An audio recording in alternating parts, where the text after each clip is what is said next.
गरेसर ब्लगाव बोराय पेन्सननि 10 लाख रां जाख्ल'नायनि अजद बाक्सा पुलिसा गरेसर जौगाखां खोन्दोनि बारग' भिडिअखौ 10 लाख रां जाख्ल'नायनि अजदजों हमदों।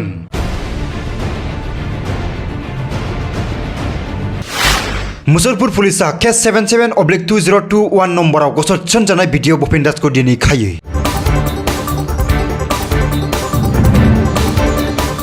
बाक्सा जिल्लानि गरेसर जौगाखां खोन्दो मावख'आव भिडिअ महरै साख्रि मावबाय थानाय भुपेन दासआ बोराय पेन्सननि रां जाख्ल'नायनि अजद थिखांदोंमोन। जौगाखां खोन्दोनि सिङाव बोराय पेन्सननि खमैबो 10 लाख रांखौ दिहुननानै जाख्ल'नायनि अजद थिखांदों भुपेन दासनि हेंथायै। गरेसर जौगाखां खोन्दोनि मावफारिया इउनिस आलीजों ज' जानानै रां जाख्ल'नायनि अजदआव दिनै मुसलपुर पुलिसा आथिखालाव तामारहाटआव खामानि मावबाय थानाय भुपेन दासखौ खायो। बाक्सा जिल्लानि ट्रेजारि बिबानगिरि तरनि कलिता थिसननाय एजाहारनि बिथायाव मुसलपुर पुलिसा केस 77/2021 नम्बराव गसर थिसननानै दिनै भिडिअखौ खायो। मख'नो गोनांदि 2021 मायथाइनि मार्च दानाव गरेसरनिफ्राय तामारहाटसिम ट्रेन्सफार जादोंमोन भुपेन दासआ।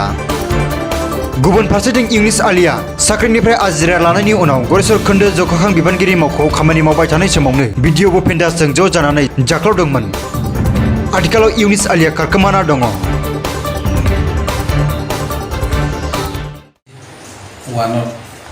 मुसलपुर थानात एটি গোচৰ ৰুজু হৈছিল আৰু গোচৰটো গোচৰীয়া আছিল আমাৰ ট্ৰেজাৰী অফিচাৰ তাৰিণী কলিতা।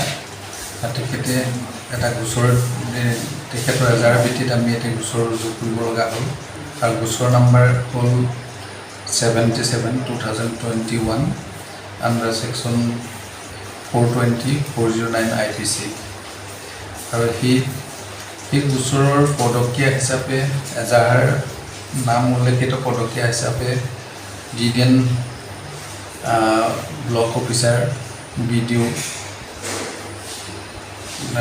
কুৰেশ্বৰ ধ্ৰুৱজ্যোতি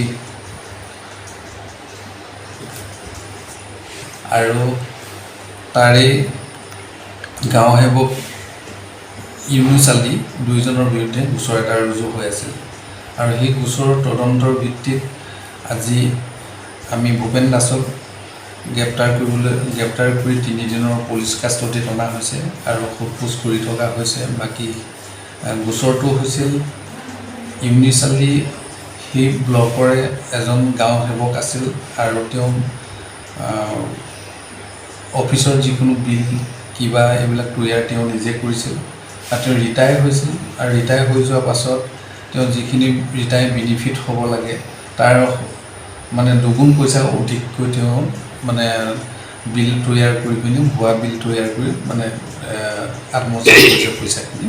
গতিকে সেইটো ভিত্তিতে আমি তদন্ত কৰি ব্লক অফিচাৰক আমি গ্ৰেপ্তাৰ কৰা হৈছে। ইউনিছ আলীয়ে বৰ্তমান আমি তেওঁ গ্ৰেপ্তাৰ কৰাৰ কাৰণে যথেষ্ট জোৰজাৰ চলাই থকা হৈছে যদিও গ্ৰেপ্তাৰ কৰিব পৰা নাই। তেওঁ যোৱা বছৰতে মহামান্য উচ্চতৰ ন্যায়ালয়ৰ পৰা তেওঁ এটা জামিন লাভ কৰিছিলে, কিন্তু জামিন লাভ কৰিছিল যদিও এইটো ইণ্টেৰিয়াম এটা বেল আছিল, এবছলিউট নহ'ল। এবছলিউট হোৱা আগতেই তেওঁ বেল কেঞ্চেল হৈছে। এতিয়া আমি তেওঁক গ্ৰেপ্তাৰ কৰাৰ কাৰণে জোৰদাৰ চলাই আছোঁ। ভিডিঅ'জনৰ নাম কি আছিল ছাৰ? ভিডিঅ'জনৰ নাম ভূপেন দাস।